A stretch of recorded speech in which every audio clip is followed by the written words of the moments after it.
Hi, എല്ലാവർക്കും നമസ്കാരം. എല്ലാവരെയും കുക്ക് വിത്ത് സോഫിയിലേക്ക് സ്വാഗതം ചെയ്യുന്നു. പപ്പടം ഇഷ്ടമില്ലാത്തവരാരെങ്കിലും ഉണ്ടോ? എന്താവശ്യത്തിനായാലും നമ്മൾ പപ്പടം വാങ്ങിക്കും. ഇപ്പം വാങ്ങിക്കുന്ന പപ്പടത്തിലൊക്കെ മായം കലർന്നിട്ടുണ്ടെന്നാണ് പലരും പറയുന്നത്. ഇപ്പം നമുക്ക് വളരെ ഹെൽത്തി ആയിട്ടൊരു പപ്പടം വീട്ടിൽ തന്നെ ഉണ്ടാക്കിയെടുക്കാം. അങ്ങനെ ഒരു പപ്പടമാണ് ഞാൻ ഇന്നിവിടെ കാണിക്കുന്നത്, അരിപ്പപ്പടം. ഇത് വളരെ ഹെൽത്തിയുമാണ്, ഉണ്ടാക്കാനായിട്ട് വളരെ എളുപ്പവുമാണ്. കഴിക്കാൻ വളരെ രുചിയുള്ള ഈ പപ്പടത്തിൻ്റെ ചേരുവകളും ഇത് ഉണ്ടാക്കുന്നത് എങ്ങനെയാണെന്നും നമുക്കൊന്ന് കാണാം. ഇത് പച്ചരി കുതിർത്ത് വെച്ചത് 250 ml കപ്പിന് 1 കപ്പ് പച്ചരി 5 മണിക്കൂർ കുതിർത്ത് കഴുകി വാരി വെച്ചിരിക്കുന്നത്. പിന്നെ അതിൻ്റെ കൂടെ ചേർക്കാനായിട്ട് 3/4 ടീസ്പൂൺ ചെറിയ ജീരകം, 1/4 ടീസ്പൂൺ കറുത്ത എള്ള്, 3/4 ടീസ്പൂൺ മുളക് പൊടി. ഇത് ഞാൻ ജീരകത്തിൻ്റെ ഫ്ലേവറിലാണ് ഉണ്ടാക്കുന്നത്. ഇനി ഇതല്ല, ജീരകത്തിൻ്റെ ഫ്ലേവർ ഇഷ്ടമില്ലാത്തവർക്ക് ജീരകം ചേർക്കാതെ എള്ളും മുളക് പൊടിയോ അങ്ങനെ വല്ലതും ചേർത്തുണ്ടാക്കാം. ഉപ്പ്, വെളിച്ചെണ്ണ, വെള്ളം.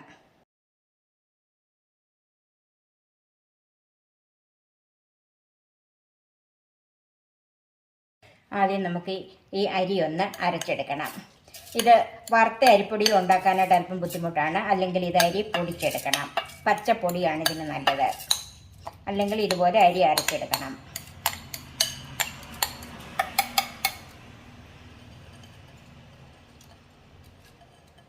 അതിലേക്ക് വെള്ളം ചേർക്കാം. ഇപ്പം ഇത് 1 കപ്പ് അരിയേ ഉള്ളൂ, അതുകൊണ്ട് ഞാനിത് ഒന്നിച്ചരച്ചെടുക്കുവാണ്.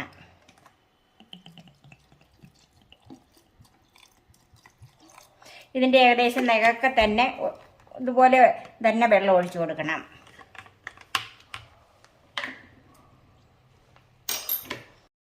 ഇത് നല്ല നൈസായിട്ട് അരച്ചെടുക്കണം. ഇത് നല്ല നൈസായിട്ട് അരച്ചെടുത്തിട്ടുണ്ട്. നമുക്കൊരു പാത്രത്തിലേക്ക് മാറ്റാം.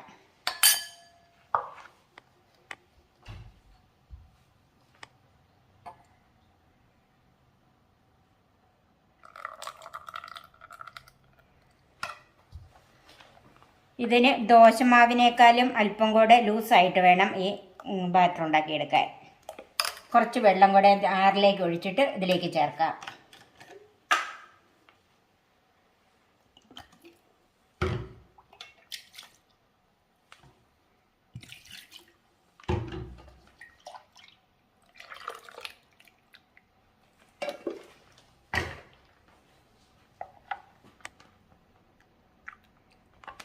ഇനി ഇതിലേക്ക് ബാക്കി വെച്ചിരിക്കുന്ന ചേരുവകളൊക്കെ ചേർക്കാം.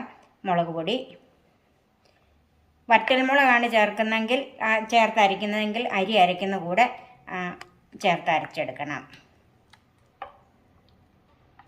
കായത്തിൻ്റെ ടേസ്റ്റ് ഇഷ്ടമുള്ളവർക്ക് ഈ കായപ്പൊടി ഇപ്പം ചേർത്ത് ഇതിൻ്റെ കൂടെ കലക്കിയെടുക്കണം.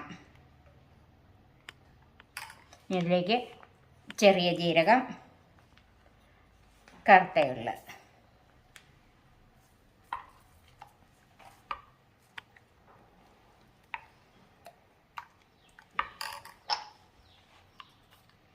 ആവശ്യത്തിനുള്ള ഉപ്പ്,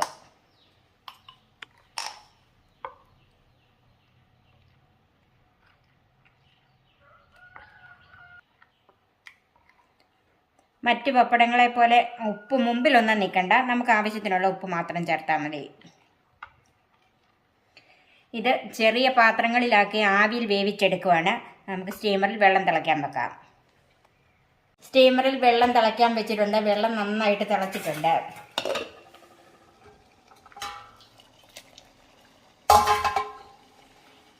ഞാനിവിടെ ഇതുപോലെയുള്ള പ്ലേറ്റിലാണ് ഉണ്ടാക്കുന്നത്. ഇതിലും വലിയ പ്ലേറ്റ് ഉണ്ടെങ്കിൽ അതിലെടുക്കാം. കണ്ട, ഇതുപോലെയുള്ളത്. നമുക്ക് ചെറുത് മതിയെങ്കിൽ ഇതിലും ചെറിയ പ്ലേറ്റിൽ ഉണ്ടാക്കാം. ഇനി ഇതിലും വലിയ പ്ലേറ്റിൽ ഉണ്ടാക്കണമെങ്കിൽ അങ്ങനെ ഉണ്ടാക്കാം. എന്നിട്ട് നമുക്ക് ഉണങ്ങുന്നതിന് മുമ്പ് അത് മുറിച്ച് ഉണങ്ങിയെടുക്കാം. ഓരോ പ്ലേറ്റിലേക്കും അല്പം എണ്ണ തൂത്ത് കൊടുക്കണം. ഇത് പെട്ടെന്ന് വിട്ട് കിട്ടാൻ വേണ്ടിയിട്ടാണ് ഇങ്ങനെ എണ്ണ തൂക്കുന്നത്.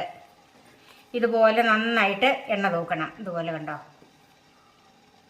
ഇതുപോലെ ഓരോ പ്രാവശ്യം എടുക്കുമ്പോഴും ഇത് നന്നായിട്ട് ഇളക്കിയിട്ട് വേണം എടുക്കാനായിട്ട്. അപ്പം നമ്മുടെ മാവ് നല്ല ലൂസാണ്, അതുകൊണ്ടാണ് അങ്ങനെ ഇളക്കിയിട്ടെടുക്കുന്നത്. കുറേശ്ശെ എടുത്ത് ഈ പാത്രത്തിലേക്ക് ഒഴിക്കണം. ഒഴിച്ചിട്ട് ഒന്നിങ്ങനെ ചുറ്റിച്ച് കൊടുക്കണം. ഒത്തിരി ചുറ്റിക്കണ്ട, എണ്ണ പറ്റിയത് കൊണ്ട് ഒത്തിരി ചുറ്റിക്കണ്ട. പിന്നെ ഇത് കനം കുറച്ച് വേണം ഉണ്ടാക്കാനായിട്ട്. അപ്പം 1-2 സ്പൂണെന്ന് പറഞ്ഞ പോലെ മാവ് മാത്രമേ ഇതിൻ്റെ അകത്ത് ഒഴിക്കാവുള്ളൂ. ഇനി ഇത് നമുക്ക് ആവിയിൽ വേവിച്ചെടുക്കാം. നല്ല വെള്ളം തിളച്ച് കിടക്കുന്ന വെള്ളത്തിൻ്റെ മുകളിലേക്ക് ഈ പാത്രം വെച്ച് കൊടുക്കാം. എന്നിട്ട് മൂടി വെക്കണം. 1-2 മിനിറ്റ് ഈ പപ്പടത്തിന് വേവുള്ളൂ. അത് കഴിയുമ്പോൾ നമുക്കിത് എടുക്കാം. ഏകദേശം ഒരു 1.5 മിനിറ്റ് ആയിട്ടുണ്ട്. നമുക്കിതൊന്ന് നോക്കാം. സംശയം ഉണ്ടെങ്കിൽ ഇത് ഒന്ന് തൊട്ട് നോക്കുക. ഒട്ടുന്നില്ലെങ്കിൽ ഇത് വെന്തിട്ടുണ്ട്. ഇത് നമുക്ക് എടുത്തു മാറ്റാം. ഇത് ചൂടാറാനായിട്ട് മാറ്റി വെക്കാം. ചെറു ചൂടോട് കൂടി തന്നെ ഇത് ഈ പാത്രത്തിൽ നിന്ന് എടുക്കണം. അപ്പം നമുക്ക് അടുത്ത പാത്രത്തിൽ എണ്ണ പുരട്ടിയിട്ട് അതിലേക്ക് കുറേശ്ശെ മാവ് ഒഴിച്ച് വെക്കാം. ഒത്തിരി കനം കൂടരുത്. അതും ഇതുപോലെ 1.5 മിനിറ്റ് വെക്കാം. നമുക്ക് ഇത് എങ്ങനെയാണ് എടുക്കുന്നത് നോക്കാം. ഒരു കത്തിയോ സ്പൂണിൻ്റെയോ അറ്റം കൊണ്ട് ഇതിങ്ങനെ ഒന്ന് വെച്ച് കൊടുക്കണം. ഇങ്ങനെ ഒന്ന് അരികൊന്ന് പിടിക്കണം. മിക്കവാറും ഇത് ഒരു സൈഡ് ഒന്ന് പിടിച്ചാൽ മതി. ഇതുപോലെ കണ്ടോ, കൈ കൊണ്ട് ഇങ്ങനെ എടുക്കാം. ഇതാണ് നമ്മുടെ പപ്പടം. ഇത് നമുക്ക് ഉണങ്ങാനായിട്ട് വെക്കാം. ഞാനിപ്പോൾ ഇതൊരു സ്റ്റീൽ തട്ടിലാണ് ഉണങ്ങാനായിട്ട് വെക്കുന്നത്.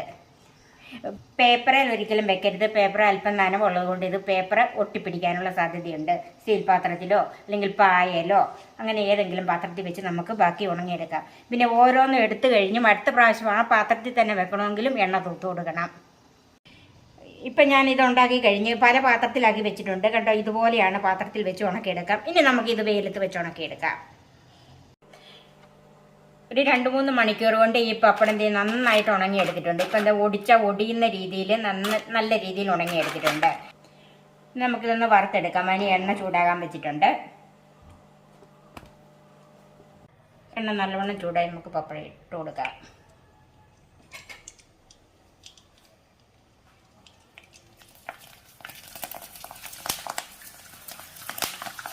നല്ല ഇതായിട്ട് പൊള്ളി വരുന്നുണ്ട്. തിരിച്ചു മറിച്ചു വിട്ട് പൊള്ളിച്ചെടുക്കണം. വറുത്ത് വരുമ്പോഴത്തേക്ക് അല്പം വലുതാകുന്നത് കൊണ്ട് എണ്ണ അല്പം കൂടുതൽ ഒഴിച്ചു കൊടുക്കണം. പപ്പടം നന്നായിട്ട് പൊള്ളിയിട്ടുണ്ട്. നമുക്കിത് ആവശ്യമുള്ള അത്രയും പപ്പടം വറുത്തെടുക്കാം. ഇതുപോലെ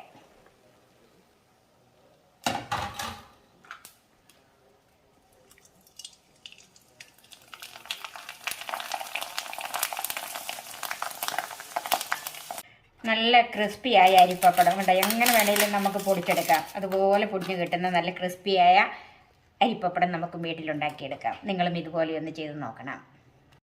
ബാക്കി ഇരിക്കുന്ന പപ്പടം നമുക്ക് ഒരു സിപ്ലോ കവറിലാക്കി സൂക്ഷിക്കാം. എനിക്ക് ഈ വലിപ്പത്തിലുള്ള 35 എണ്ണമാണ് കിട്ടിയിരിക്കുന്നത്. വേവിച്ചെടുക്കുന്ന പാത്രത്തിൻ്റെ അളവ് പോലെ ഇരിക്കും. നമുക്ക് സൂക്ഷിച്ച് വെക്കാം. 1 വർഷം വരെ ഇങ്ങനെ സൂക്ഷിച്ച് വെക്കാം. നല്ല കറുമുറന്ന് കടിച്ച് തിന്നാൻ പറ്റിയ നല്ല പൊള്ളിയ പപ്പടം നമുക്ക് കിട്ടിയിട്ടുണ്ട്. വളരെ ഹെൽത്തിയാണിത്. എളുപ്പത്തിൽ നമുക്ക് ഉണ്ടാക്കിയെടുക്കുകയും ചെയ്യാം. അധികം സമയമൊന്നുമില്ല. നമുക്ക് ഇപ്പോൾ ആവശ്യമുള്ളപ്പോഴത്തേക്കും നമുക്ക് ഉണ്ടാക്കി വെക്കാം. ഇത് 1 വർഷം വരെ സ്റ്റോർ ചെയ്യാം. ഒന്നുകിൽ ഒരു സിപ്ലോ കവറിലോ അല്ലെങ്കിൽ നല്ല കണ്ടെയ്നറിലോ വെച്ച് വായു കടക്കാത്ത പാത്രത്തിൽ സൂക്ഷിക്കണമെന്നേ ഉള്ളൂ. എൻ്റെ ചാനൽ സബ്സ്ക്രൈബ് ചെയ്യാനും എൻ്റെ ഫേസ്ബുക്ക് പേജ് ലൈക്ക് ചെയ്യാനും ഷെയർ ചെയ്യാനും കമൻറ്റ്സ് അറിയിക്കാനും മറക്കരുത്. പുതിയ റെസിപ്പികളുമായി നമുക്ക് വീണ്ടും കാണാം. ഞാൻ സോഫി കുര്യാക്കോസ്.